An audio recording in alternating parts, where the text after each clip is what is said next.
I had to sign a contract and I had to pledge that I would not speak English for an entire month.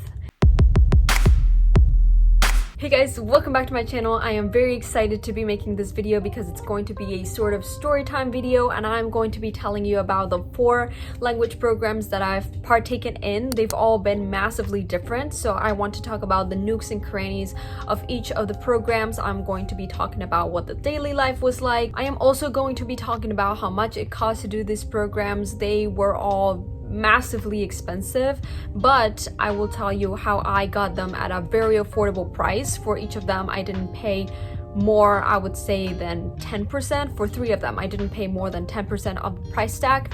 And the most important thing that I'm going to be talking about in this video is how I made those experiences stick. So basically, I'm referring to all of the strategies and practices that I maintained throughout the program and that I continued practicing even after the program ended to maintain the language level that I achieved after finishing the programs. So my first immersion experience wasn't even a program or anything of the like. It was just me and my parents moving from Colombia to the United States. So that was the first language that I learned in an immersive environment, and I will tell you that the surprising thing is that even after 2 years of living in the United States, I didn't learn that much English, or my English wasn't as good as I thought it would be. And one of the reasons for that was that I was only talking to the kids who spoke Spanish, and part of that was that I felt a lot more comfortable talking to them. I felt a lot more welcomed in that kind of friend group than I was with the American kids, because at that age, kids are very, very direct and they will immediately tell you, I don't understand what you're saying, I kind of don't want to talk to you. And if they didn't directly say that, they would just make it seem very obvious like they didn't want to talk to me. So I definitely felt hurt by that, and I sort of thought that that's how society would treat me if I didn't learn this language correctly. So I told my dad that I was feeling a little bit left out and that I wasn't very comfortable with my language skills even after 2 years of being in the United States. So because he's an excellent researcher, he helped me find a program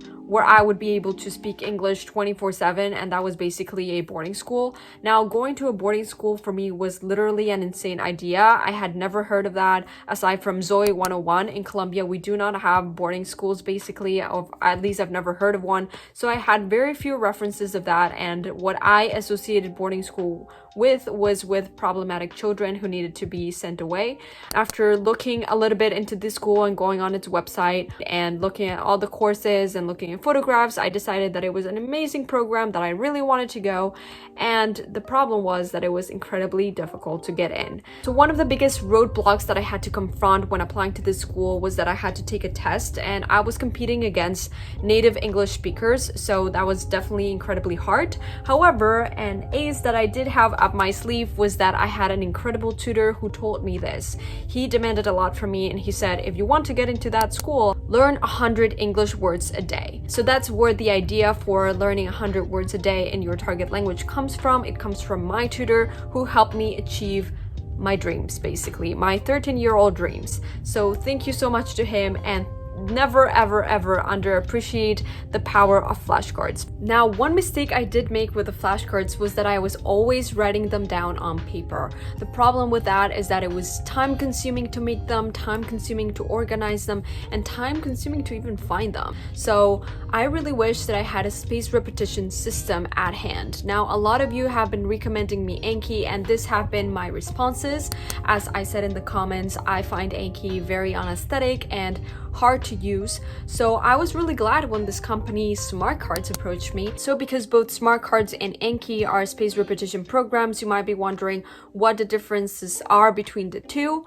The 3 things that I found most appealing about Smart Cards are that it is incredibly user-friendly. It is absolutely free, whereas Anki is $25. And another thing that it does have in its favor is that if you're already using Anki, you can upload all of your decks from Anki into Smart Cards. Now, in my experience, I have been using it for my German immersion program, the weirdest immersion I've ever been in, and I will be talking about that at the end of the video. But definitely check Smart Cards out. I will be putting the link to the app down below in the description. So definitely flashcards are going to be a recurrent theme throughout this video, but the thing that I really want you to get away from this, and the kernel of knowledge from my mistakes that I want you to get away from this, is not to get too comfortable in your circumstances. I definitely had all the resources at my disposal. I had American people around me. I could have participated in American activities, but I was too scared. I was not willing to go out of my comfort zone, and I was really at ease in my Spanish enclave, and that's why I stayed in there. But what I would suggest is that if you're ever in an immersion environment or you visit the country of your target language, please get out of your comfort zone.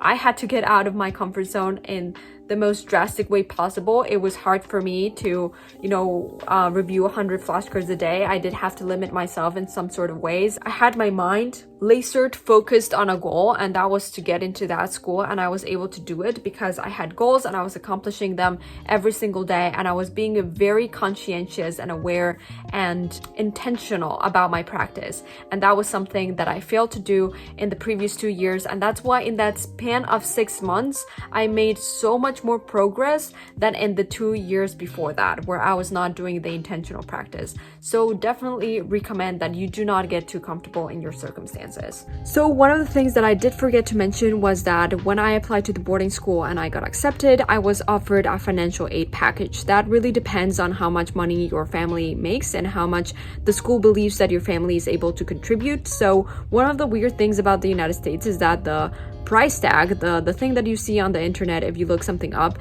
is very, very expensive. So for this school, it was almost like $50,000. But when you go and look and you look for the financial aid packages and the scholarships, all of those things reduce that price tag greatly. So my family and I were able to get a very good price, and we definitely did not pay $50,000 for my education every year. Now, my second immersive experience was when I went to France, and that was my sophomore year of high school. My high school had a student exchange program, so I didn't have to pay anything extra for that. I continued having the same financial aid package that I had with the school. I think it was actually probably a little bit less expensive because schooling in France is less expensive. But in any case, I didn't have to pay anything extra than I was already paying for the boarding school. And I went to France. The program was super interesting because it was focused in art history and art history only. So it was for people who had a little bit of an advanced level of French or intermediate advanced level of French. At the time, I had been studying French for already like 4 or 5 years.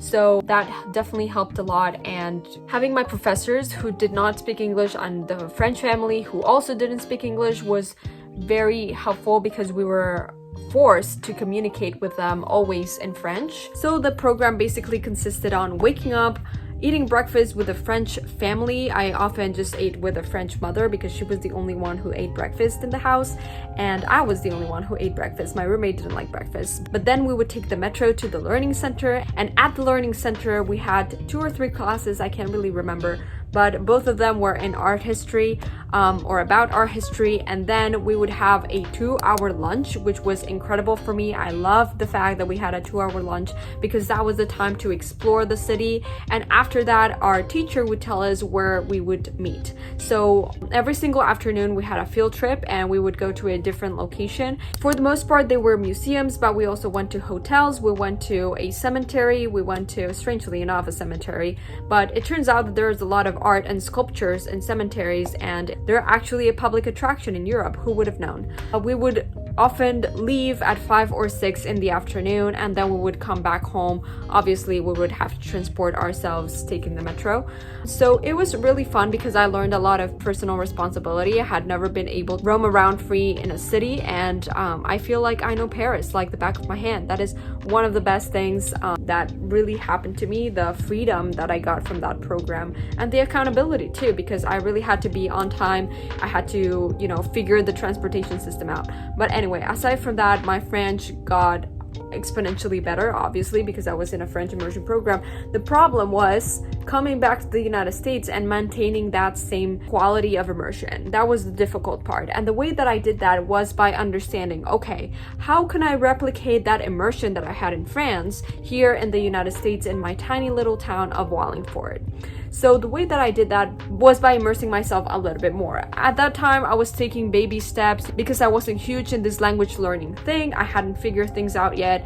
The way that I made my immersion more effective was just by making French learning my lifestyle, or at least part of my lifestyle. So I started to listen to a lot more French songs. When I would work out, I would listen to French artists. I would also consume a lot more French media. I started watching French movies. I started to try to talk to native speakers in French, but I didn't have a lot of French friends or French native speakers nearby. So one of the things that my French self-imposed immersion did for me was that it allowed me to familiarize myself with the French culture a lot more. So at the beginning, I thought that I could just jump straight right into French and start consuming French media all day, every day, but that was definitely not the case. If I ever did that, I would definitely burn out and I would just start crawling back into my usual English and Spanish media. So what I had to do was to take baby steps. I did it pretty slowly, and I would listen a French song here and there, and I would start watching movies here and there, and I started discovering the things that I liked in French, or the media that I like to consume in French. So now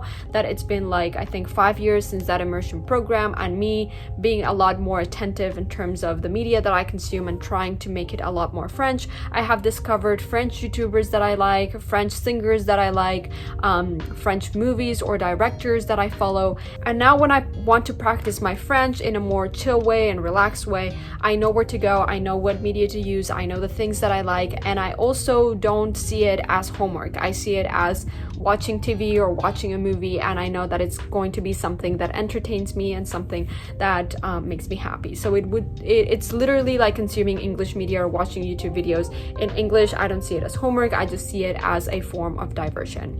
Now, the most incredible, wild, crazy immersion experience where I was not allowed to speak one word of English. I literally had to sign a contract where I was not allowed to learn English.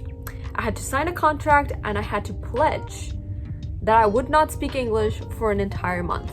And it was an incredible experience. The first day or the second day that we were there, we met our roommates all in English, and then that same day, every single person has to pledge that they are not going to speak a word of English, that they're going to stay in the language for an entire month or for the duration of the program, and that they're going to do their best to only speak as much Arabic or the target language as much as possible. So the way that I afforded the Arabic program was that I got this scholarship.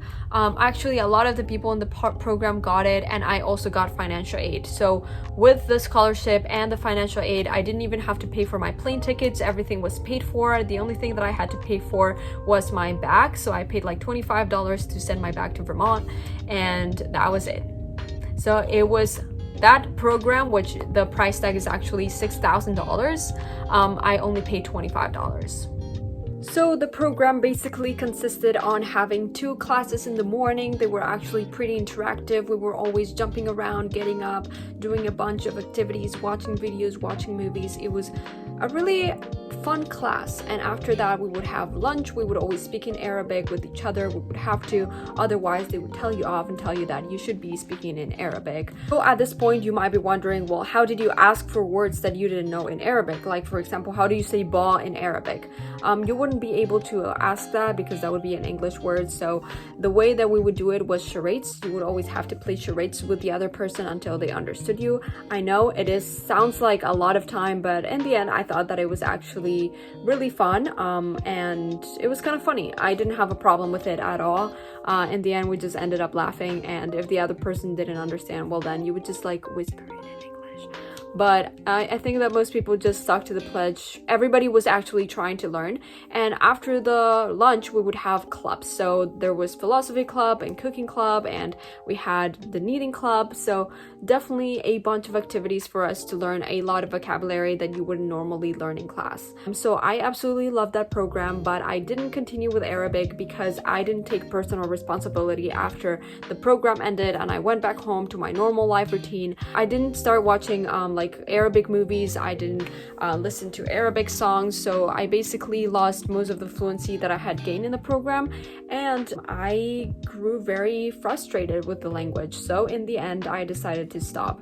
Again, it was all my fault, not because the language is this or that, just because I wasn't personally responsible with my learning, and that's what happens when you don't practice. But I decided that I was going to take something that I was more familiar with, but that was still a challenge, so I decided to learn German. So I decided to go to the Middlebury Summer Language School. This one is not for high schoolers, this one is for big girls like I am, so undergrads and graduates and basically anyone who is above the age of a high schooler or who has graduated high school. And it is very interesting because the summer program, the summer school program, is I think the oldest in the nation. It started in 1915. The German school started in 1915. Wow, that's almost 100 years more. That's more than 100 years. That's crazy. So the weird thing, and the thing that hasn't happened in the last 100 years, is that this is the first time that the school is happening online. That's why I'm in my house. So I'm going to be explaining everything about it and taking you around with me through the German online school next week. So definitely don't forget to check that video out. And thank you so much for watching this video, guys. I will put all of the relevant information in the description down below, and I will see you next week.